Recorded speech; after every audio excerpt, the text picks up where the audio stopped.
Jadi jangan sampai menjalin hubungan dengan laki-laki atau hubungan dengan perempuan, dengan pasangan itu hanya sekedar modal cinta. Ingat loh, cinta itu memang buta.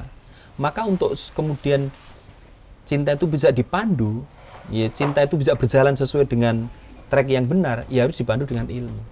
Gitu. Biar nanti jalannya itu enggak nabrak-nabrak gitu. Gitu loh.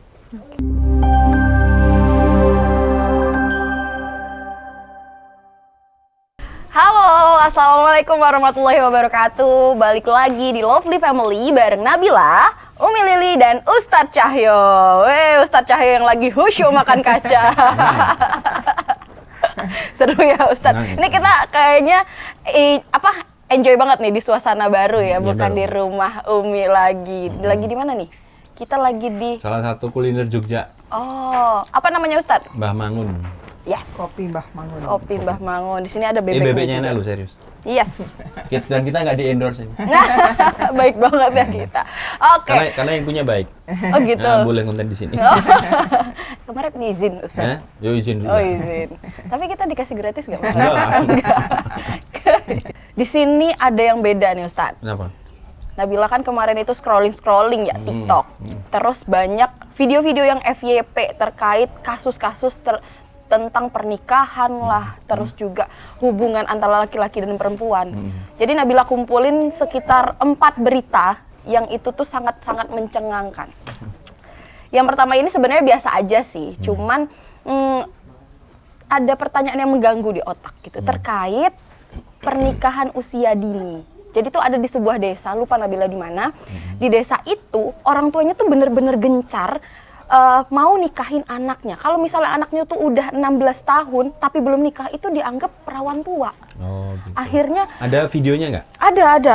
Oh ya, nanti kita tampilin gitu ya. Oh iya, boleh. Tolong ya editor ditampilin videonya. Oke, terus? Nah, jadi karena umur 16 tahun itu belum laku-laku, bahkan orang tuanya tuh pakai dukun gitu loh supaya biar laku. anaknya laku.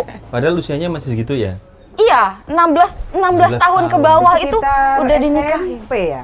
SMP mau SMA gitu ya? Iya, dan yang mengejutkan lagi minimal orang-orang sana tuh 2 kali menikah Ustaz.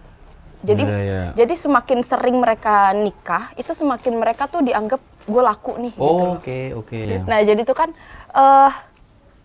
untuk aku yang Gen Z ya, ternyata kaget banget gitu loh, masih ada di sebuah desa itu yang punya pemikiran yang seperti itu. Oke. Menikah itu pokoknya nggak perlu nunggu siap, yang penting usianya. Kalau kamu udah di batas usia tertentu, kamu pokoknya harus nikah. Gitu. Oh iya. Nah, jadi Nabila jadi mikir, kira-kira di dalam Islam itu ada nggak sih batas minimal usia seseorang dikatakan siap untuk menikah? Literally angka berapa gitu iya, ya, betul, umur berapa betul. ya. Nek, Umi gimana? Sebenarnya kalau dalam fikih itu nggak ada batasan usia menikah, itu nggak ada. Secara angka gitu ya? Iya, secara angka itu nggak ada. Misalkan 15 tahun baru boleh, kemudian 16 tahun, 17 tahun, itu sebenarnya nggak ada gitu ya. Walaupun memang kalau di negara itu kan ada usia usia di mana anak-anak itu sudah boleh masuk ke jenjang pernikahan gitu. Kalau dalam Islam sebenarnya tidak ada angka gitu ya. Angkanya itu nggak ada gitu. Ya memang berarti ketika tidak ada batasan usia, maka sebenarnya menikah itu juga boleh gitu ya. Boleh dilakukan misalkan tadi di usia sekitar 15, 16 ya tadi di berita, itu boleh-boleh saja gitu.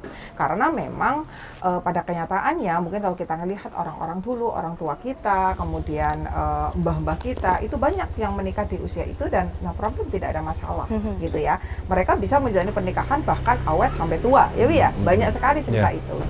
Tetapi karena kita itu dulu ya, lain dulu lain sekarang katanya dengan gitu kondisi ya. kultur, pola hidup, kemudian ekosistem masyarakat juga berbeda gitu. Iya, jadi kita juga tidak kalau saya sebagai orang tua ya, tidak juga menyamakan antara dulu juga nggak apa-apa, ibumu ini nggak masalah, yangmu juga nggak masalah. Kita tidak bisa seperti itu karena memang sekarang sudah itu tadi ekosistem berbeda, kemudian gemburan sosmednya juga sudah berbeda. Intinya kehidupan itu dengan semakin hari ini tuh mungkin dikatakan lebih canggih, itu ternyata juga mempengaruhi kehidupan. Nah, Jadi kalau di sini sebagai orang tua, kalau saya sebagai orang tua, kita pun juga harus bijak, gitu ya. Ketika melihat kondisi kalau tadi di berita bahwa hari ini anak diminta untuk menikah bukan hanya dilihat dari usianya saja, tetapi hari ini juga penting bagi orang tua untuk melihat bagaimana apalagi perempuan, yang perempuan ya, kesiapan fisik. Apakah secara fisik dia siap untuk misalnya tadi ya, kalau sudah menikah otomatis konsekuensinya dia hamil. Apakah secara fisiknya atau mungkin secara biologis kesiapan rahim dan lain sebagainya udah bisa atau belum? Gitu. Dan terutama bagi perempuan menjadi seorang istri dan menjadi seorang ibu itu juga nggak mudah. Maka orang tua juga harus melihat, oh anaknya nanti akan diberikan akan mendapatkan amanah yang baru, gitu ya, ketika dia sudah menjadi seorang istri dan menjadi seorang ibu. Itu juga perlu dipertimbangkan gitu. Lalu yang selanjutnya hari ini kita juga harus bijak mempersiapkan anak ketika orang tua ingin menikahkan anaknya, coba dilihat gitu ya, secara psikologi, secara mental, apakah dia itu sudah siap atau belum. Itu penting sekali. Jadi kita nggak asal memakai zaman dulu, ya, atau zaman dulu juga bisa dan biasa aja, atau mungkin bisa memakai. Dalam Islam juga nggak ada patokan angkanya. Nah, tetapi kita jadi orang tua juga harus belajar lebih bijak. Karena memang kondisinya sudah berbeda, maka memang ada hal-hal yang harus dipersiapkan ketika mau menikahkan anaknya, apalagi yang perempuan. Mungkin sering kita bahas ya Bi ya di Lovely, bagaimana spiritualnya, bagaimana mungkin ilmunya, fisiknya, mentalnya, kalau laki-laki mungkin finansialnya. Nah itu butuh dipertimbangkan dengan matang sehingga pernikahan itu memang tidak akan terjadi asal-asalan. Iya, jadi dalam Islam itu kan tadi disampaikan tidak saklek usia sekian, 15, 16, 17 enggak. Tetapi yang pertama itu kan dia harus balik. Balik itu kan kondisi secara biologis. Kalau yang perempuan itu berarti sudah haid. Tetapi balik ini kalau untuk urusan pernikahan ada nanti tambahannya, yaitu tentang mental. Itu tentang mental. Jadi bukan hanya secara biologisnya itu memang sudah masuk ke fase balik, enggak. Tapi secara mentalnya seperti apa. Nah ini yang terkadang bukan lupa ya, tetapi dibiarkan seolah-olah mengalir aja lah, gitu loh. Bukan disetting bukan disetting oleh orang tua untuk kemudian bahwa ini akan saya persiapkan sebagai anak yang nanti akan saya nikahkan dengan orang lain kan. Nah padahal menikahkan anak itu kan sebenarnya kewajiban orang tua. Bahkan sebenarnya untuk mencarikan jodoh itu bisa diupayakan oleh orang tua gitu loh. Walaupun kalau kemudian ada dialog ya antara anak dengan orang tua itu. Terus kemudian justru ini adalah bentuk adilnya Islam ketika tidak menetapkan umur menurut saya. Kenapa? Kalau ada mengatakan, nikah itu nanti 25 supaya siap. Loh sekarang yang nikah 25 berantakan. Tapi kayak tadi ada loh yang nikah 15 tahun ternyata Masya Allah. Dulu ada kisah Syekh Puji ya. Itu dengan Al-Aufa atau siapa itu, lupa itu. Itu usianya sekitar itu. Dan sekarang sudah punya anak, punya ini dan ketika beberapa konten ya entah di belakang ada apa, tapi paling enggak kita memahami bahwa ada juga yang nikah muda juga bahagia, ada juga yang nikah yang usianya mungkin sudah matang pernikahan tapi juga berantakan juga. Artinya berarti tidak bisa kita ukur dari angka. Tapi tadi kesiapan secara psikologis itu justru malah menjadi sesuatu yang harus sangat kita perhatikan. Nah itulah kenapa kemudian dalam Islam itu tidak disebutkan angkanya. Jadi malah justru ya fair aja yang dipersiapkan. Karena angka itu kan sesuatu yang otomatis kan. Kan nggak bisa kita jangan usia 17 jangan ya kan. Nggak bisa dihentikan. Ya namanya angka itu namanya umur itu akan terus berjalan sesuai dengan ya ketentuan Allah. Tapi kalau mental itu enggak bisa, itu harus kita setting. Umur nggak bisa kita setting, tapi kesiapan bisa kita setting. Ditata gitu. Apalagi ini bicara soalan pernikahan gitu. Tapi ya lagi-lagi ya bisa jadi di daerah itu kita sebagai sebuah bentuk empati. Ya sangat mungkin memang begitu. Anak 15 tahun itu sudah merasa aku enggak apa-apa kok nikah karena aku udah siap. Mungkin juga dibentuk ya. Bisa jadi dibentuk oleh ekosistem yang ada. Itu sangat mungkin sekali. Kayak misalnya Kalau nggak salah ibu itu nikahnya usia 18 tahun. Ibu saya itu. Karena memang di saat itu ya, itu memang ya biasa aja gitu loh. Itu lulus SMP, kemudian nikah itu biasa. Tapi memang tadi ekosistem masyarakatnya memang mendukung gitu. Tapi ada kesalahan yang tadi ketika wah bangga kalau nikah 2 kali. Nikah 2 kali itu mungkin habis nikah cerai kemudian dinikahi lagi berarti masih laku nih. Iya. Ini persepsi yang secara POV saya ya nggak begitu juga. Mosok bangga sih sampai anaknya nikah 2 kali, berarti kan anaknya pernah punya masalah kan. Kemudian masih ada orang yang inilah masih laku. Ya menurut saya kurang tepat gitu ya. Sedangkan tujuan pernikahan itu harusnya bukan patah di tengah jalan atau putus di tengah jalan, tetapi memang itu akan dijadikan sebagai ibadah terpanjang. Jadi ya seumur hidup dia. Jangan sampai berpikir orang cocok, orang apa bisa nanti mama masih muda kan kok. begitu. Nah gitu. Nah jadi nggak kayak gitu juga sih gambarannya. Gitu. Tapi kembali lagi tadi ya mungkin itu adalah salah satu kebiasaan yang ada di tengah-tengah masyarakat. Kita juga tidak bisa menyalahkan gitu.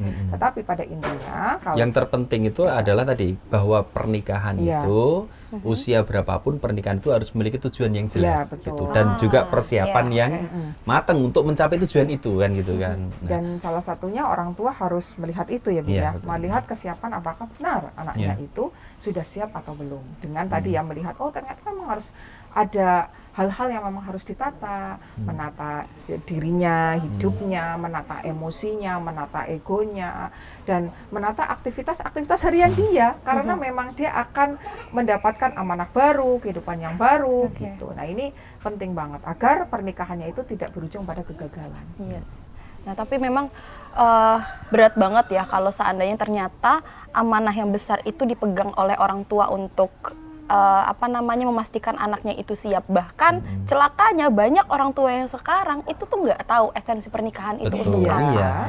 Mereka hanya menikahkan anaknya, buru-buruin anaknya nikah supaya bisa ngasih tahu ke orang kalau anak aku udah laku. Itu. Anak aku udah nikah gitu. Bahkan tadi dipaksakan kalau nggak laku-laku cari dukun gitu kan. Itu kan hal yang itu kan jadi memposisikan anak itu mohon maaf ya, yang malah kayak barang gitu. Iya benar. Gitu sih, bukan pelanjut generasi, bukan pelanjut sujud orang tua, bukan gitu. Jadi kayak malah ya laku tidak laku, jadi ya miris sih menurut saya. Gitu. Benar-benar. Jadi malah kayak lomba juga Bu.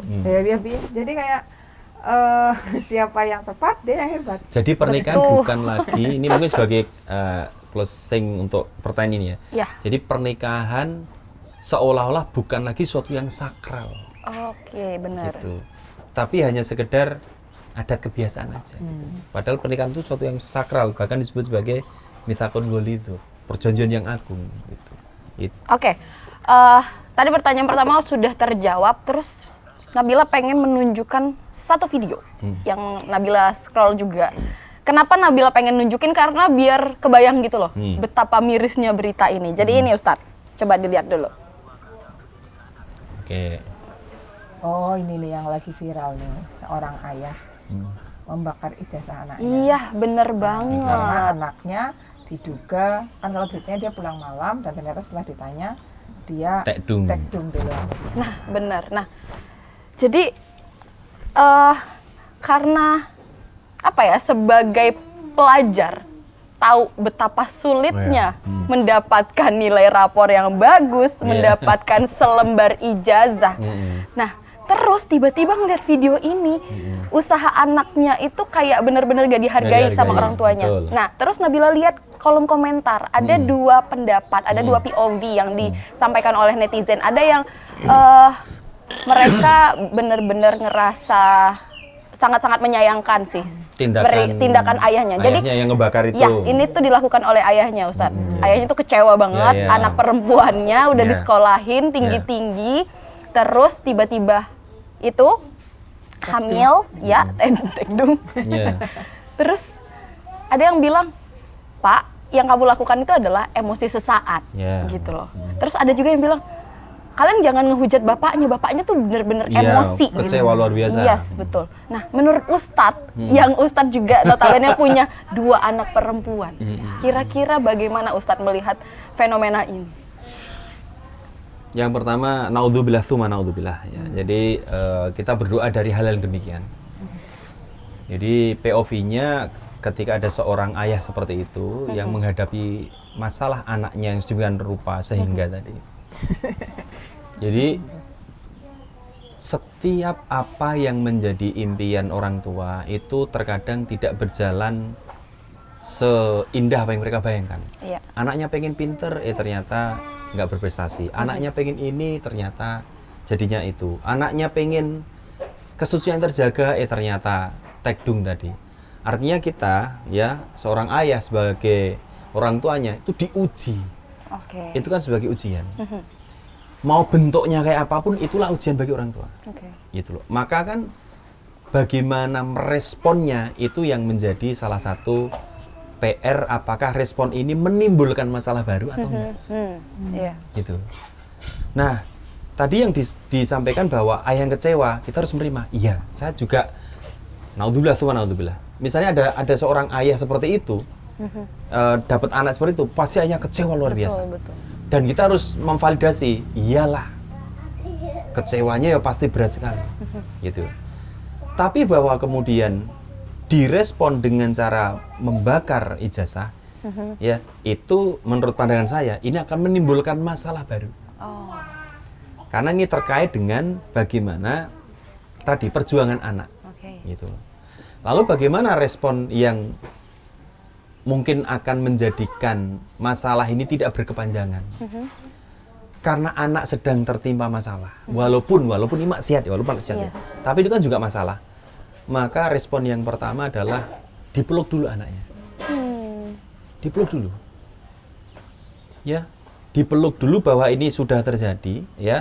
Jadi sebelum kita mencari penyelesaiannya itu mental anak harus ditenangkan dulu, gitu loh. Ditenangkan dulu, misalnya begitu. Dipeluk dulu, pienduk, gitu loh. Bla bla bla, intinya ditenangkan dulu. Sehingga anak itu nanti akan merasa bahwa iya aku salah. Coba kalau dibakar, anak tidak akan makan, ya aku salah enggak, tapi bapak itu gimana sih gitu. Pasti begitu, responnya begitu. Maka yang pertama itu dipeluk dulu, ya. Sehingga anak merasa bahwa aku punya masalah berat banget, tapi aku tidak ditinggalkan oleh ayahku. Itu yang pertama. Itu. Kemudian yang kedua, tentunya solusinya, ya, katakanlah ketika kita berpikir solusi, ya sudah, bagaimana Islam kemudian memberikan solusi atas itu. Sopo nduk sing tekdung karo kowe. Kan itu kan, karena itu kan harus terkait dengan nanti kan soalan nasab dan lain sebagainya. Berarti orang tua harus faham ya tentang ilmu seperti itu. Gitu. Jadi yang pertama adalah memvalidasi kesedihan anak, yang kedua duduk bareng untuk menyelesaikan hal itu. Tidak langsung tadi bakar bla bla bla. Kenapa? Karena anak berjuang loh untuk ini tuh ini. Gitu loh. Itu dari sisi POV seorang ayah gitu. Kenapa? Karena kalau tadi emosi sesaat ini akan menimbulkan masalah baru bagi anak. Sudahlah ditimpa masalah, nanti pasti ada masalah baru. Lah gimana? Misalnya, wah ya udahlah saya mau gini, saya mau kerja. Ijazahnya mana? Waduh, ijazahnya udah hilang. Wes, bikin masalah lagi. Jadi jangan sampai masalah yang ada itu direspon tapi dengan menimbulkan masalah baru. Saya sepakat dengan ya komentar netizen bahwa ini adalah emosi sesaat. Gitu. Kita memahami bahwa itu kecewa, iya kecewa. Tapi jangan sampai diluapkan sampai menimbulkan masalah baru. Jadi ya itu, jadi divalidasi dulu kesedihan anak, masalahnya dipeluk dulu. Jangan-jangan, mohon maaf, jangan-jangan dia tekdung itu gara-gara kurang kasih sayang. Betul. Jadi setelah peristiwa itu ya orang tua pun juga harus evaluasi. Jangan-jangan dia menyerahkan dirinya kepada orang lain karena ketika anak itu menyerahkan kepada ayahnya, ya soalan masalah-masalah dia ternyata tidak pernah ada tidak pernah ada kasih sayang luas untuk anaknya sehingga dia mencurahkan ke yang lain sampai berujung tekdung tadi. Jadi ayah juga harus bukannya Evaluasi menuntut dirinya. tapi mengevaluasi diri gitu. Karena terkadang menuntut kamu tuh harus ini, kamu harus ini, harus ini. Akhirnya kecewaan itu, di rumah nggak dapat apa-apa sih, nggak dapat ini, nggak dapat itu, udahlah. Tiba-tiba ada orang memperhatikan, kamu sedih ya, udah akhirnya ya rayuan segala macam gitu. Iya. Merasa diterima kan di luar gitu ya. Karena bentuk kasih sayang yang seharusnya dikasih oleh seorang ayah itu bukan cuma materi untuk Iya. sekolah, untuk Betul. uang jajan, Iya. cuma rasa Ya sayang, Rasa perhatian, pembersamaan itu kan sebenarnya malah itu yang sangat berharga kan sebenarnya, sangat berharga gitu. oke. Bahkan ketika kita kurang dalam pembiayaan sekolah, ketika kasih sayang yang sudah penuh, mereka akan beri empati pada orang tua loh. Nggak apa-apa ayah, nanti aku bisa hemat-hemat dulu lah, malah begitu. Gitu. Karena apa? Karena sayangnya udah penuh gitu. Itu sih kalau dari POV seorang ayah lah gitu. Kalau POV seorang ibu gimana Mi ngelihat kejadian kayak gitu? Ya sedih banget sih. Iya. Karena kalau saya lihat ini mungkin salah satu dari banyaknya kasus yang sama sebenarnya. Ini kan salah satu yang diangkat. Tapi kasus-kasus ini tuh kan kayak tidak pernah terhenti, gitu ya. Bahkan kasus-kasus seperti ini itu bukan lagi, kalau dulu mungkin kebanyakan kasusnya di usia yang sudah menuju dewasa. Nah sekarang itu kan sampai ke anak-anak, gitu. Jadi kayak benar-benar melebar. Nah tapi tidak bisa dipungkiri ya hari ini itu kalau saya melihat ya kenapa kondisi-kondisi seperti ini, gaul bebas, ya free sex gitu ya, itu tuh semakin melebar. Karena memang tadi ini dibentuk oleh sebuah ekosistem kehidupan di tengah-tengah kita yang memang mereka atau ya kita rasakan bagaimana hari ini itu tampak normal saja ya, normal saja atau menormalisasi kemaksiatan. Jadi kalau saya ngelihat itu ya di berita itu berawal dari apa? Mereka itu keluar malam, keluar laki-laki dan perempuan keluar bersama malam hari. Ada yang bilang mungkin dulu itu tabu, tapi kan sekarang itu kan normal. Kenapa kemudian harus dipermasalahkan gitu? Kan udah beda zaman. Orang tuh juga harusnya ngerti kalau dulu keluar malam aib, sekarang keluar normal. Ya ngertilah anak muda gitu. Nah, tetapi kan kalau dalam Islam nggak seperti itu. Gitu. Kalau dalam Islam tetap ada batasan, aturan di mana laki-laki dan perempuan itu ada rambu-rambunya, gitu ya. Nah, ini adalah salah satu bentuk sih. Kalau saya sih lihat ini adalah dampak pengabaian aturan-aturan agama yang hari ini diabaikan ya di dalam kehidupan, sehingga salah satunya berdampak pada pergaulan bebas pergaulan yang sudah kebablasan dan itu hari ini dianggap normal. Makanya kan banyak yang bilang menormalisasi kemaksiatan. Kalau sudah menormalisasi kemaksiatan, ya akhirnya ada titik-titik ya sangat penting yang diabaikan gitu ya. Sehingga ini yang membuat kondisi semakin merata gitu, rasanya itu semakin merata ya, karena tadi apa, rambu-rambunya tidak diperhatikan. Kalau kita dalam Islam punya agama yang memiliki aturan itu dan aturan hari ini itu tidak dipakai gitu ya, diabaikan ya, sehingga salah satu dampaknya adalah saya lihat menjadi seperti itu. Kalau gini, istilahnya penyesalan itu kan datang di akhir kan. Iya. Nah ini yang mungkin jadi pesan bagi kita semua ya sebagai orang tua. Jangan sampai orang tua itu karena mengikuti tren, anaknya pacaran ya enggak apa-apa, bla bla bla, ya namanya juga masih muda gitu loh. Cah nom gitu kan. Akhirnya pacaran enggak apa-apa. Ya ngumumi orang. Tapi ketika udah terjadi gini baru nyesel. Nyalahin. Gitu. Intinya bahwa tugas orang tua untuk kemudian memastikan anaknya itu memahami ya tentang agama segala macam, sehingga ketika kemudian mereka diberikan ruang, diberikan waktu, itu mereka tahu bahwa ruang dan waktu yang kemudian mereka miliki itu digunakan untuk sebaik-baik belajar gitu loh, dan melakukan aktivitas-aktivitas positif yang terkait dengan ya prestasi dan segala macam gitu. Kemudian soalan maksiat pun itu juga mereka sudah paham bahwa ayah atau ibu ya atau circle-nya itu ya ini pentingnya juga circle itu memahamkan bahwa oh ini maksiat, oh ini nggak boleh segala macam. Gitu. Jangan sampai ketika zaman ini sudah menormalisasi kemaksiatan, jangan sampai benteng terakhir yaitu keluarga itu juga ikut-ikutan. Gitu. Jadi artinya begini. Saya punya teman yang mengatakan begini. Teman saya itu dosen dan juga penulis buku parenting. Beliau mengatakan pola hidupnya. Hari ini benteng terakhir bagi anak itu hanya orang tua. Karena kalau mengandalkan masyarakat udah nggak bisa. Karena masyarakat itu sudah rusaknya sendiri rupa, bahkan bukannya rusak, tapi sudah mikirkan sendiri-sendiri aja, nggak saling peduli. Apalagi negara gitu, nggak bisa. Jadi benteng terakhir soalan kemaksiatan segala macam itu sekarang itu ya hanya keluarga.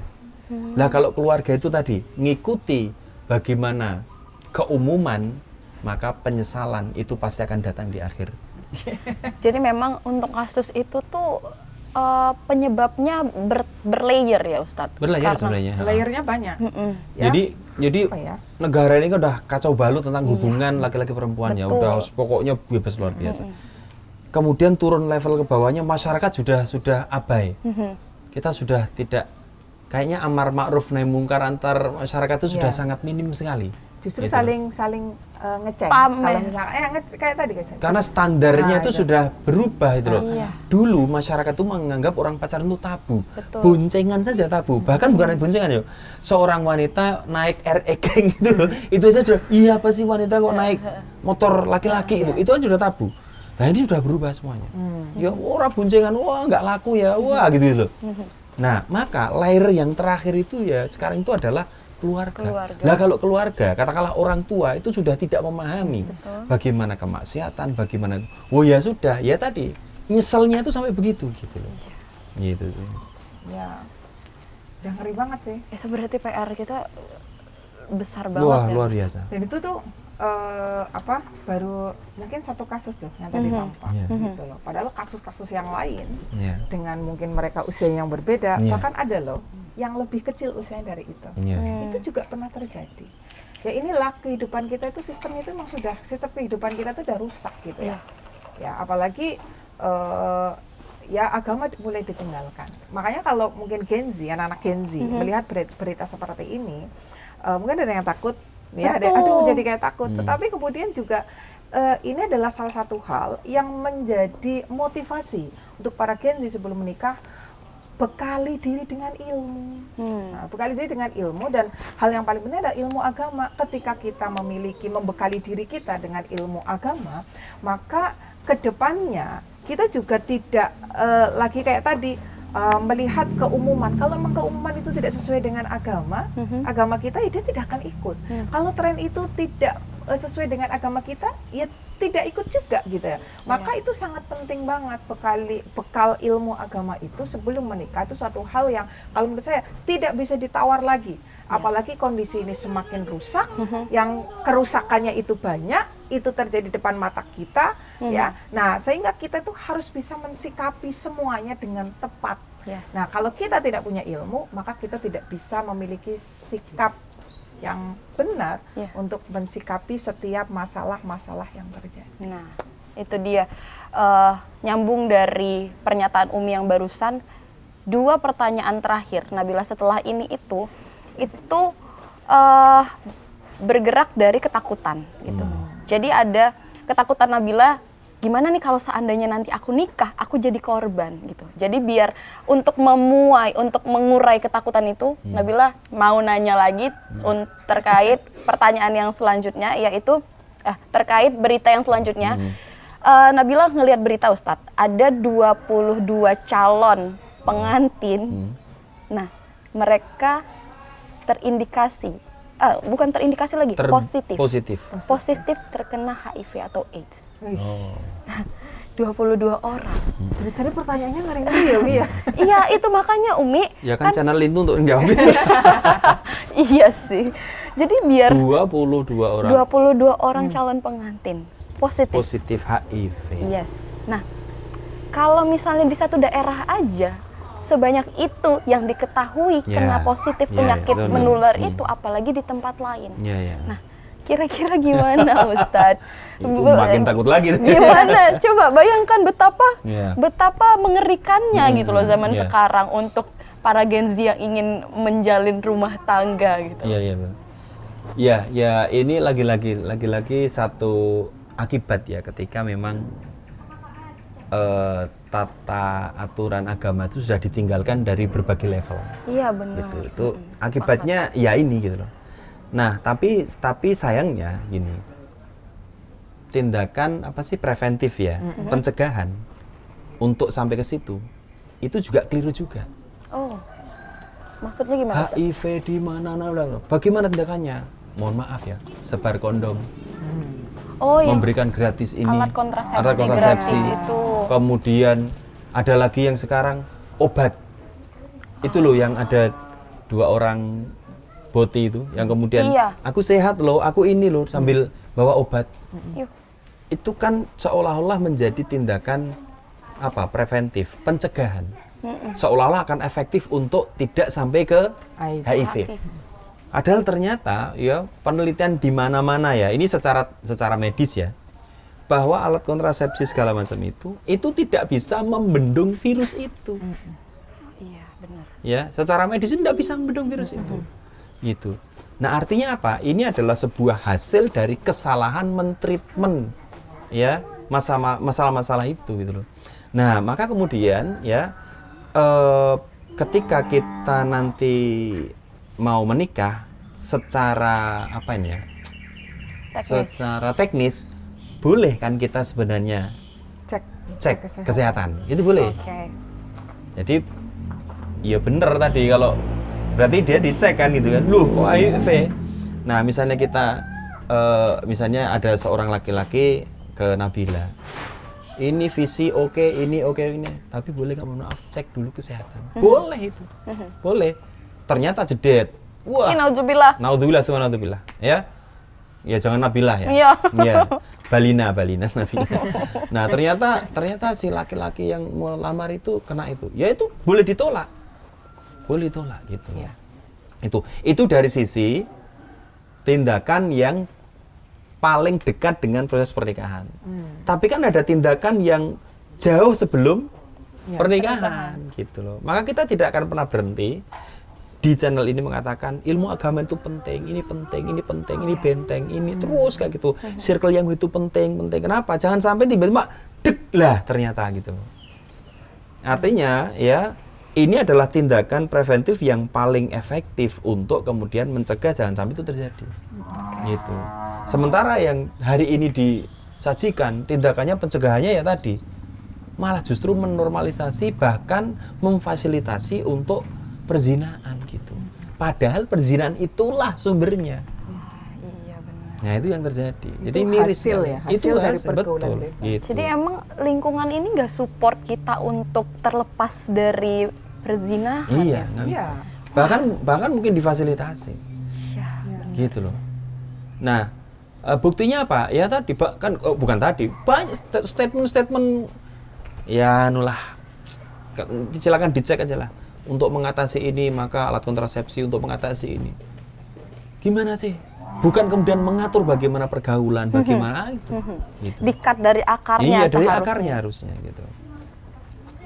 Ini Gitu. nggak ada. Iya. Ya itu sebenarnya hasil, itu kan hasil. Orang-orang ini adalah hasil dari pergaulan bebas yang mereka lakukan. Itu yang pertama. Walaupun ada orang yang sakit karena terinfeksi bisa. misalkan dari suntikan Ya, atau apa, betul. kita tidak tahu. Ya. Tetapi kalau itu terjadi karena sebelumnya dari pergaulan bebas, ya itulah kenapa di dalam Islam itu sangat menjaga sekali bagaimana interaksi laki-laki dan perempuan Yes. itu diatur. Makanya ketika kita perempuan itu diatur, itu kita sedang dimuliakan sebenarnya. Sedang dijaga. Iya. Ya, dijaga, Jadi ini dimuliakan. Allah itu tahu. Kalau laki-laki dan perempuan itu dibebaskan, sinyal-sinyal untuk saling tertarik itu pasti kuat. Itu Allah tahu. Maka Kayak Allah, magnet. Iya kayak magnet. Itu Saling tahu. tarik menarik. Makanya Allah kasih aturan supaya hidupnya manusia itu terjaga gitu. Gitu. Ya jadi untuk kasus ini ya untuk yang tadi sudah mau menikah ya diserahkan sepenuhnya ke mereka. Tapi kan masalahnya berarti mereka sama-sama kena. Ya berarti tadi bisa secara medis ya wes diupayakan sedemikian rupa sehingga gitu ya.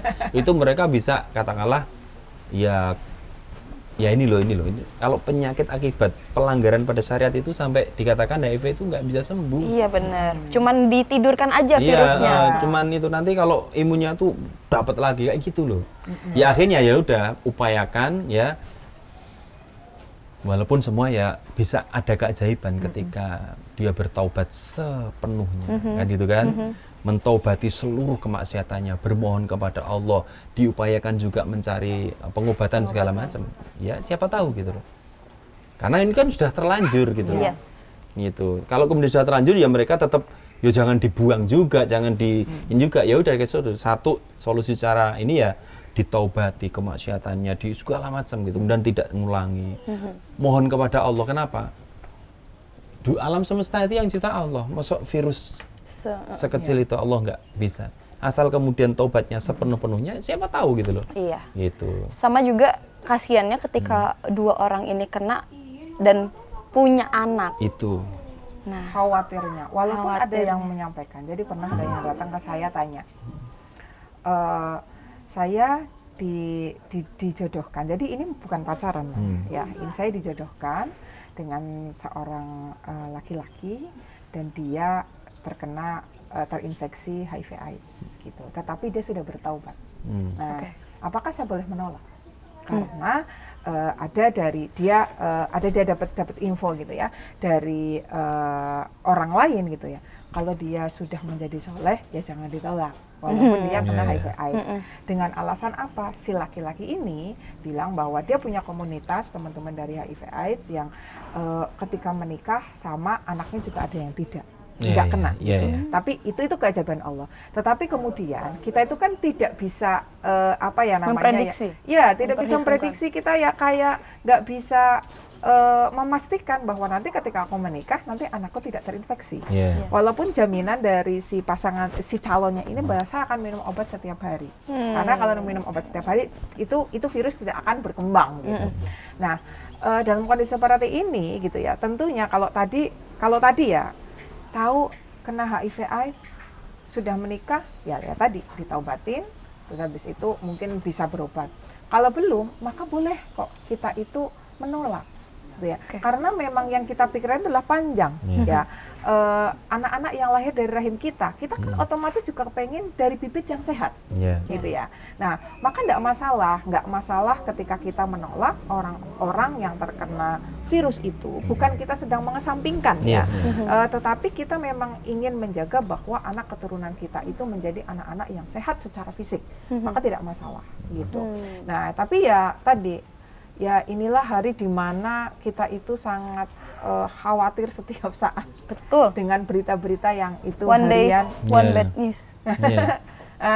Itu semua karena 1 hours mungkin ya. Sistem kehidupan kita yang sudah tidak diatur dengan Islam dan kerusakannya itu sudah kita rasakan rusak. Kalau kita tanya hampir semua orang bisa dikatakan hari ini kayak apa kondisinya rusak. Sebagian besar rusak dan rusaknya semakin parah. Karena kita meninggalkan agama, nah gitu. Makanya akhirnya kan keluarga yang mungkin tidak memakai standar agama dalam kehidupan itu juga berpengaruh gitu ya, mempengaruhi kehidupan di pernikahannya, apalagi masyarakat. Ya sekarang juga sudah tidak pakai standar agama, tambah lagi ya bahkan sekarang kehidupan negara peradaban itu juga sudah tidak menggunakan agama, tambah lagi rusaknya. Ya gitu ya, rusaknya ya di semua aspek kehidupan. Kita lihat hari ini. Nauzubillah min dzalik ya, semakin besar. Bener. Senauzubillah berita yang terakhir, Umi. Lebih parah ini berarti. Lebih parah. Ustadz pasti tahu juga berita ini tentang Taufik Hidayat itu, Ustadz. Aduh. Saya taunya Taufik Hidayat itu pemain bulu tangkis. Bulu tangkis. Berprestasi. Tapi ini beda, Ustadz. Oh, beda ya. Ini penjahat. Iya. Nah, si Taufik Hidayat ini udah membawa kabur pasangannya, bukan pasangan halal ya, Iya. pasangan non Pacarnya halal, lah, pacarnya. pacarnya 3 tahun. Ternyata selama 3 tahun itu disekap, terus juga bukan diperlakukan kayak apa namanya di Kayak treat like a pacarnya. queen, Iya. bukan, malah disiksa sampai sekarang pacarnya itu cacat, Buta permanen kan. buta permanen, Iya, robek. iya. Nah, Ustadz, tolong Ustadz. Ini tuh kan kayak, ya Allah. Kalau orang bilang nggak perlulah sebelum nikah itu cek psikolog, Iya. nggak perlulah sebelum nikah itu ke psikolog, cek psikotes gitu. Yang penting cinta. Yang penting, kalau seandainya dia paham Islam, Iya. nggak mungkin dia melakukan itu. Iya. Tapi kan kalau seandainya kita udah akad, nauzubillah ada sifat-sifat yang tidak Iya. diketahui. Nah, terus masalah Taufik Hidayat ini sendiri itu kan mereka berawal dari sepasang kekasih yang saling cinta. Iya. Gitu. Kenapa tiba-tiba bisa jadi seseorang yang seperti monster yang benar-benar jahat gitu, yang Iya. paling jahat? Itu gimana? Tolong Ustaz tahu dong. Iya. Ada istilah cinta itu buta. Oke. Dan saya sangat sepakat. Kenapa? Karena cinta memang tidak bisa membedakan baik dan buruk. Cinta Oke. itu cuma bisa membedakan senang tidak senang. Yang bisa membedakan baik dan buruk itu adalah akal, pemahaman. Maka cinta itu memang buta gitu loh. Nah, hari ini banyak anak muda itu yang didrive untuk melakukan katakanlah hubungan dengan orang lain itu dengan katakanlah istilah cinta. Yang penting pokoknya cinta. Kalau udah cinta, dunia milik berdua, yang lain ngontrak kan gitu kan. Nah, itu yang terjadi. Nah, seorang laki-laki, ini ya, tak buka aja di sini ya. Oke. Laki-laki itu sangat memahami bagaimana mentreatment seorang cewek. Apalagi yang sudah, mohon maaf ya, yang playboy itu mereka tahu kok. Jadi mereka sebelum melakukan sesuatu, mereka itu akan men-scan dulu. Oh, kesukaannya apa, ininya apa, itu kayak gitu. Itu saking ya, bagaimana kemudian laki-laki itu katakanlah ya menginginkan sesuatu darinya. Tapi untuk ketika sebelum mereka mendapatkan itu, maka mereka akan melakukan ABC sehingga orang yang katakanlah si cewek tadi itu sampai tidak terasa bahwa mereka sedang sedang kelabui. Oh, berarti yang ABC yang Ustadz bilang itu di treat like a queen. Betul. Kasih treatment terbaik. Jadi seolah-olah cewek itu, ya Allah ini aku banget, ya Allah ini, ya gitu loh, aku ditreat banget gitu loh. Nah, padahal ketika itu adalah hubungan yang belum sah di pernikahan dan kemudian seorang laki-laki itu nge-treat sebegitunya sehingga itu sebenarnya modus aja. Dengar tuh. Iya, itu modus. Saya yakin itu modus. Kenapa? Lu nggak ada hubungan kok tiba-tiba sudah wah segala macam. Jor-joran, dinafkahi. Iya, tiba-tiba kayak dinafkahin nggak suami istri. Itu modus semuanya. Gitu loh. Nah, kemudian di level tertentu bahkan sampai sangat itu ada istilah ekstorsionis kalau nggak salah. Apa tuh Ustaz? Ada orang diplekoto, dalam bahasa plekoto itu apa ya? Dikelabui, tapi dia merasa aku nggak dikelabui. Itu kan ekstorsionis. Jadi ada seseorang yang mampu melakukan itu orang itu disebut sebagai wah dia ekstorsionis banget kepada dia. Jadi memanfaatkan orang, mengelabui orang sampai orang itu tidak Sadar kalau dia sedang dikelabui. Saking pinternya. Sampai kemudian semua permintaannya dipenuhi. Kamu ikut aku ya? Ini dong biar nggak ganggu hubungan kita, kayaknya HP-nya dimatikan aja deh dari keluarga. Iya bla bla. Kenapa? Karena dia tadi merasa di treatment dengan sebegitunya gitu. Sudah dijunjung. dan dia percaya nggak mungkin lah laki-laki Ya ini betul jahat itu. sama aku. Ketika sudah mengatakan nggak mungkin lah dia jahat padaku, berarti udah kejebak itu. Padahal hubungannya kan belum jelas, belum ada ikatan gitu. Nah pada akhirnya ingat ya, laki-laki kalau belum ada hubungan itu dia juga masih bisa cari yang lain kan gitu kan, nge-treat yang lain juga. Pada akhirnya ya tadi, wah sudah terbuai segala macam. Akhirnya ya sudah apapun yang dilakukan laki-laki ya kamu sudah kejebak di dalam duniaku gitu. Lebih parah lagi, tapi nggak tahu ini kita memandang bahwa mbaknya itu korbannya. Kita berempati, moga-moga Allah ganti dengan lebih baik dalam segala macam. Tapi ada loh orang-orang yang disiksa dan menikmati siksaan itu. Kenapa? Karena dia merasa mungkin dengan siksaan ini dia sedang menjagaku untuk tidak dimiliki oleh orang lain. Itu saking parahnya. Nah, itu sudah penyakit psikologi itu. Jadi dia rela diblokir, iya aku enggak apa-apa. Kenapa? Karena ini, jadi intinya karena dia ini sedang bentuk rasa cinta. bentuk rasa cinta. Aku pokoknya kamu nggak boleh dimiliki oleh orang lain gitu. Nah kurang lebih itu sudah sampai level yang ngeri sekali gitu loh. Ya, tapi kita memandang bahwa mbaknya ini benar-benar korban itu sampai kasihan banget itu, sampai matanya buta segala macam.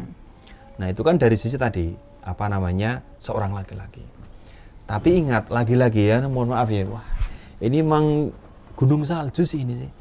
Masalahnya itu kayak gini, tapi sebenarnya di dalam itu kompleks. Negeri ini, umat ini, wah masalah besar sebenarnya. Gunung salju kan cuma nampak kecil kan? Iya, iya. Tapi sebenarnya di bawahnya itu lebih besar lagi.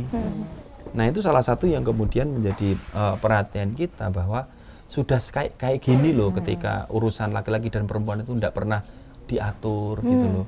Sudah kayak gitu loh. Nah dalam Islam itu kan kalau sudah terjadi demikian itu kan ada namanya hukuman supaya menjadikan itu jera, dipertontonkan. Jadi ada istilahnya kisos itu hukum yang setimpal lah gitu loh. Nah coba kalau misalnya mbaknya itu ditanya apa yang diinginkan, pasti saya pengen dia ditangkap dan dihukum dengan hukuman yang setimpal. Coba setimpal itu apa maknanya? Coba apa? Setimpal itu apa maknanya? Sesuai dengan apa yang dia rasakan. Tapi apakah hukum itu begitu? Enggak kan? Paling di penjara. Iya. Bikin efek jera enggak? Enggak. Bagi pelaku enggak, bagi orang yang nonton, oh ternyata cuma di penjara kok. Akhirnya apa? Tidak membuat efek pencegahan di tengah masyarakat. Karena hukumnya itu enggak sesuai dengan rasa sakit yang dirasakan orang. Coba misalnya dihukum dengan hukuman yang sama, pasti orang akan mikir loh, wah gila nih, gua kalau motong tangan orang, gua juga dipotong gitu. Jadi itu setimpal.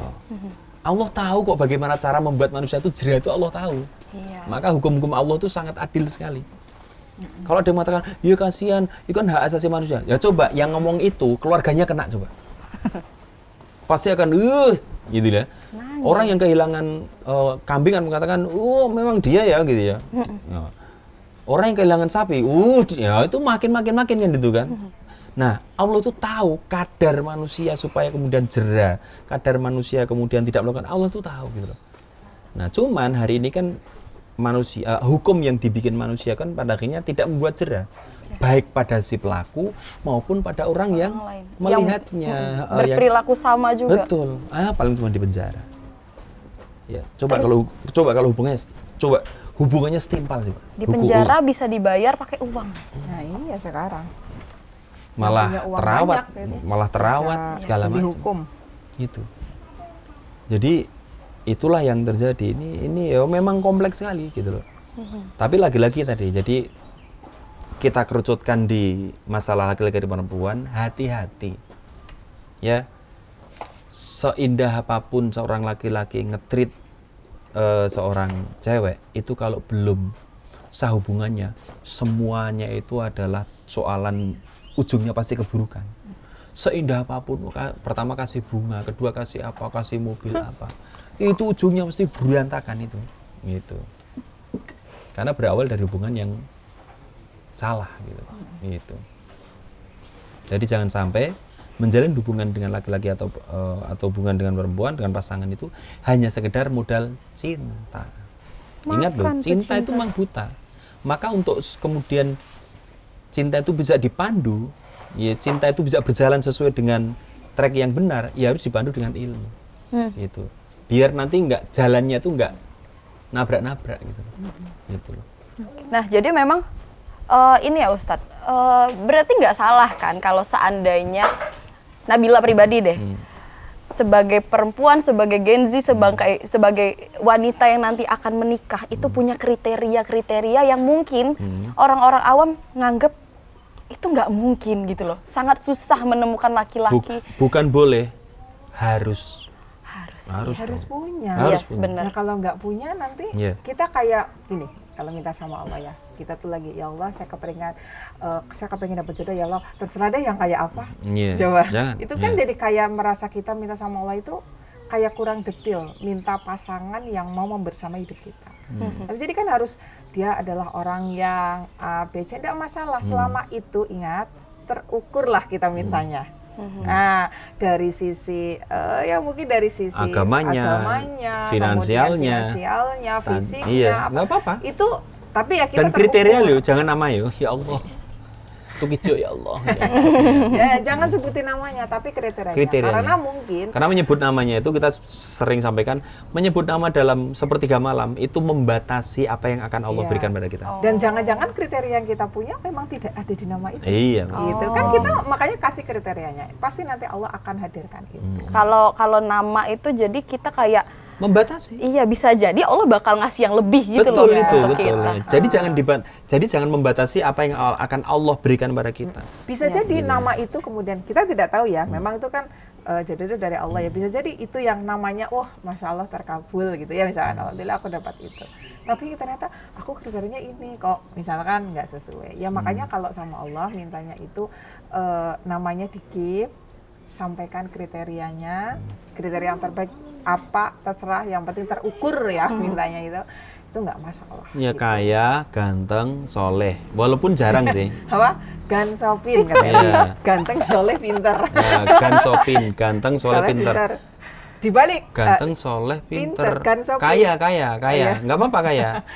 tapi biasanya. Gansopin ya. Atur deh, atur. Tapi biasanya tuh cuman dapat 2, jarang dapat 4.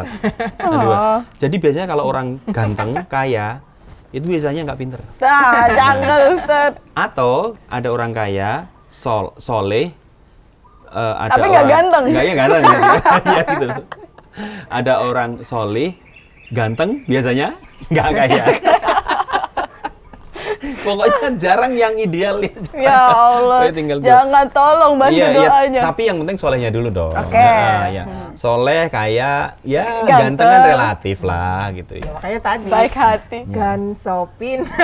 Gansopin ya. Ganteng, soleh, pinter, kaya. Gansopin ya Allah. Gansopin lah ya. Nah ya itu. Plus kriteria. Iya, kriteria yang lainnya betul.